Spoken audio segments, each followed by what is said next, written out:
Hey guys, so firstly, try as I might, I went through so many different iterations of setting up my iPad to film in my living room, and no matter what I did, I couldn't get it to work. So in the end, I wound up using the front-facing camera, which I was trying to avoid. I was also trying to improve on the lighting in here, but it's really terrible because there's no window that leads directly out to the street, so yeah, there's that too. I always knew that a lot of work went into finding lighting and all that things like that for filming, but now I have a newfound respect for it, having tried to do it just now. I also don't like using the FaceTime camera because I tend to want to look at the screen rather than at the camera, and it just everything is off. So if I'm just looking at one lens, it's a lot easier. Anyway, so with all that in mind, I have a couple of things I want to do. I'll try and go as quickly as I can. So a couple of things real quick. In my last video, I reacted to the sizzle reel they showed at Star Wars Celebration for Rogue One. I thought it was fantastic. Since then, an additional trailer, I do believe it'll be the final trailer. There might be one more, but this one's lengthier. Has come out, and I was going to do a react, and I literally posted that video the same day the trailer was released, later that evening, so I gotta backtrack a little bit, and I promised I would do a reaction video to the trailer.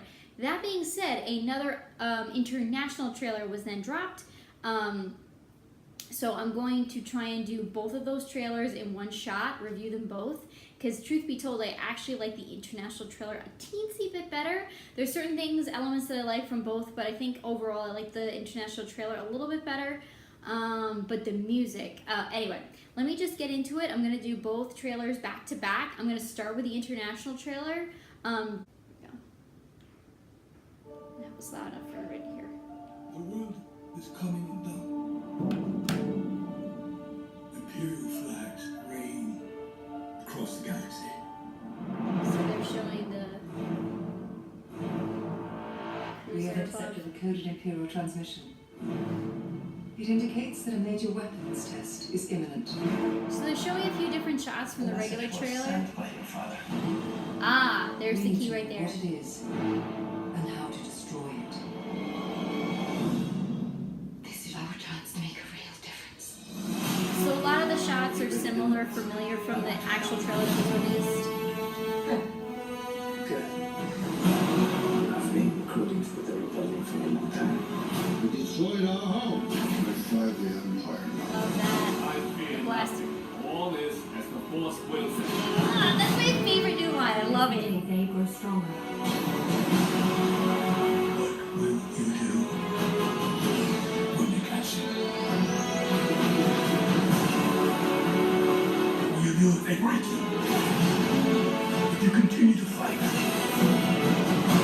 what will you become? TIE Fighter! Are you with me? All the way. May the Force be with us.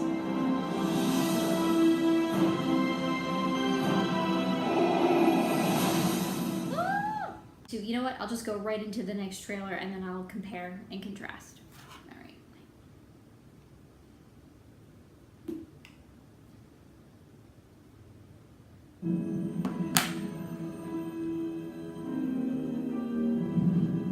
The world is coming undone. Imperial flags reign across the galaxy. Can you be trusted without your shackles? Let's just get this over with, shall we? We've a mission for you. A major weapons test is imminent. We need to know how to destroy it. If you're really doing this, I want to help.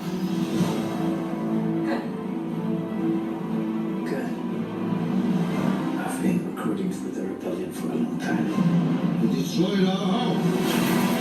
We fight the Empire now. I fear nothing. All this as the Force wills it. Oh my god, it's so great. I love that. The captain says you are a friend. I I love will not kill you. it. Nice.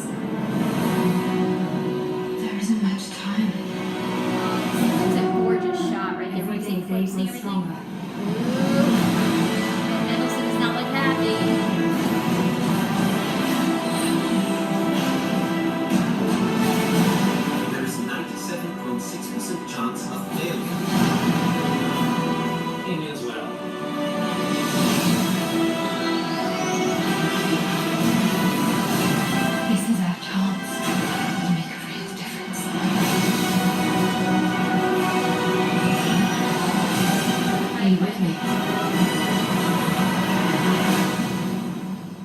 the way.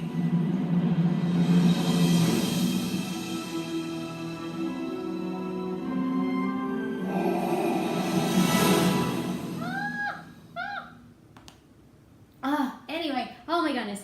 So the music does that to me every single time. It is so good. Who is ever so? And I noticed this for the final Force Awakens trailer as well. Whoever is taking the music and kind of like they're using the John Williams music for, I mean obviously, but they are kind of building in these like more dramatic, like they flush it out, they make these like crescendos. It's beautiful. They're doing such a good job. And can I just say, like, specifically for the end of this one, I really love the end of this one. I mean, obviously it's when we get Vader, so it's awesome, but specifically here, it's the slower quieter, sadder version of the Imperial March. It's very it really reminds me of the moment where Luke finally takes off the helmet off of Vader when he asks him to at the end of Return of the Jedi, which is like that's the perfect thing to play when you're going to right before you're going to show Vader, and it's like quieter and it's dramatic. It was so good, so brilliant. So whoever is doing the music for these trailers is a genius, or the team of people I should say. So that's the first thing that I just want to point out. Now, when this trailer, now I loved it. I love when Donnie Yen's like, all is as the Force wills it. I'm like losing my mind. It's such a perfect thing. He's just, oh my God, it's great. So just, kind of the state of the Force, nobody really knows about it at this point. They all think it's kind of like, it's not been a thing for very many years. And even now in the, the future of like the timeline that we're, the main trilogy with like Force Awakens, it's still not a thing anymore, So anyway, just I like that kind of, that the Force is probably not a thing to these people, but whoever he is, whether he's Force sensitive or kind of a church of the Force or of that belief, I think that's awesome. I also noticed in the international trailer little things, like you hear the familiar, the blaster bolts, but I distinctly heard one that was like reminded me of I think of the blasters used in oh my gosh, in the prequel trilogy. Sorry, I had a little brain fart there. I got distracted. But the fact that technically wasn't that long ago, and then also now we're getting into the original trilogy, so they have, so the technology is making sense. It's resonating. They have all the right sound effects. And again, that's one little itty bitty thing, but I still picked up on it. I hope I actually hear it in the final version of the film rather than just the trailer. And I have to say, the reason why I liked the international, so the regular trailer, the music is 9 times more powerful. I think the editing is better. I think it ends better. Both of them have the same ending where they show just the back of Vader's helmet and you hear the breathing. We're like, oh my gosh, which is what we've been waiting for. But that being said, I think what I like about the international trailer better, even though the United States trailer is, or whatever, the main trailer that was released, I like what it's doing, because as far as getting regular audience members, not super uber Star Wars nerds like myself, interested, is that they're just kind of like, here's our story, here's our main character, but she will meet other characters, etc. They're setting up for Felicity Jones and who she will be.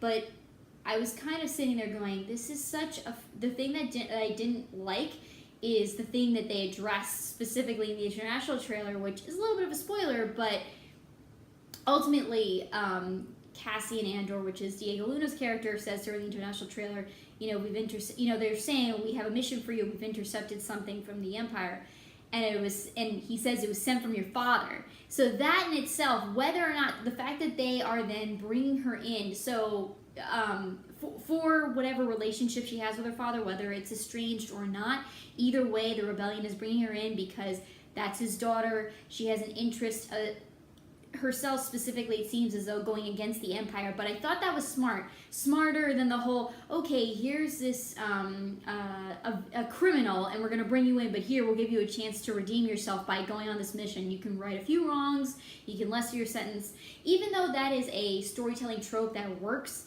I didn't really, and again, what really can make the difference there is the individualization of the character, how they develop it, how Felicity Jones acts and does and interacts with everything else. And I know that the story will be more complicated than just that, but I didn't really like that when they were setting it up, like the line, can you be trusted without your shackles? And she's like, all right, fine, just tell me whatever it is you want me to do and I'll do it to get out of my sentence. I didn't like that premise.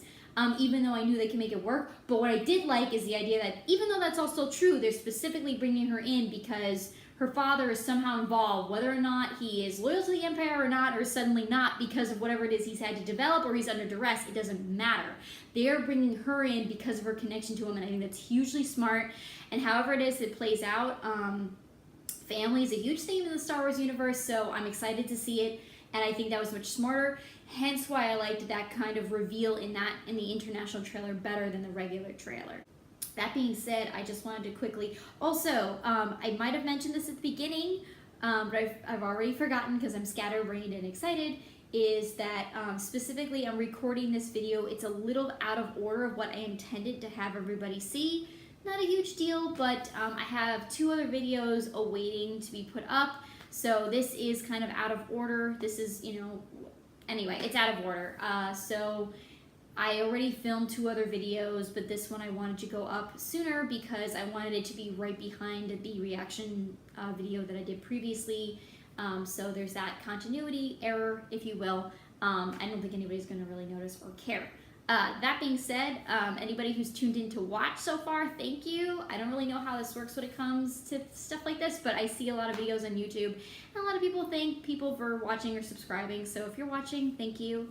And then next, I just wanted to, because, again, you'll see when you see my next videos why it is that the continuity is messed up, but also why I'm about to do what I'm going to do. I have some more Funko Pops, and I just wanted to show them to you guys real quick because that's what my other 2 videos are going to focus on, is more Funko Pops. So, that being said, I'll just kind of quickly go through, but here we go. We have Boush or Boush Leia. I still don't know how to pronounce that, so if one of you guys know and you're able to somehow comment and let me know, please do. Alright, we have that. And then I also have, and you guys will see, I have Luke, Ceremony Luke from A New Hope. Very excited about him. And then lastly, but not least, sorry for the hesitation there, just wanted to show my R2 Pop, kind of in memory of Kenny Baker, who passed. He will be sorely missed. Yeah, it's very, very sad. I mean, R2 is probably, I mean, it's so funny because he's just kind of, it's really hard for me because it's like, I don't want to just say he's my favorite character because he's just always been there. He is just, I can't even describe it. It's really hard. It's just, he is who he is.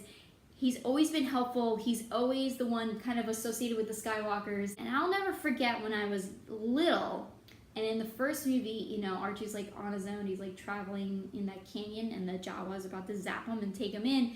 And I remember I was a little kid, and I can kind of distinctly remember asking my parents, why is he doing that? Like, why is he beeping like that? And why is he going slow? So they're like, because he's scared. And from that moment on, I really thought of him more as a character than a robot. And I was little, like I had to be like 5 or 6 when I'm like asking this question, when it's like that doesn't all kind of resonate with you yet. You don't think quite like that yet. So yeah, R2 is like, I don't even know. R2's kind of it for me. So I'm interested now because there was kind of like, we have BB-8 and he's like similar, but not, and at the same time, I don't know, and I'm just curious. I mean, and R2, especially even in episode 7, I think that's a perfect example. He was like in the movie only for a little bit, but like my favorite thing, and I almost kind of cried a little bit, it was just this like nostalgia of like they land on Mach 2, and both, R2 sitting there going, he's beeping excitedly and jumping up and down. He's like, go on, go walk up the hill, go find him. Luke, is like encouraging Rey to go up there, and then Chewie kind of roars encouragingly, and then she starts to walk up. I just love that because that's so R2, and anyway. So can't say enough about that, and that I'm sad that that's what came to pass. But love this character, brought this character to life, and I'm just sad that he's now not part of this part of this world anymore. But anyway, so I think that's it for now. Hope you guys liked watching, and thanks.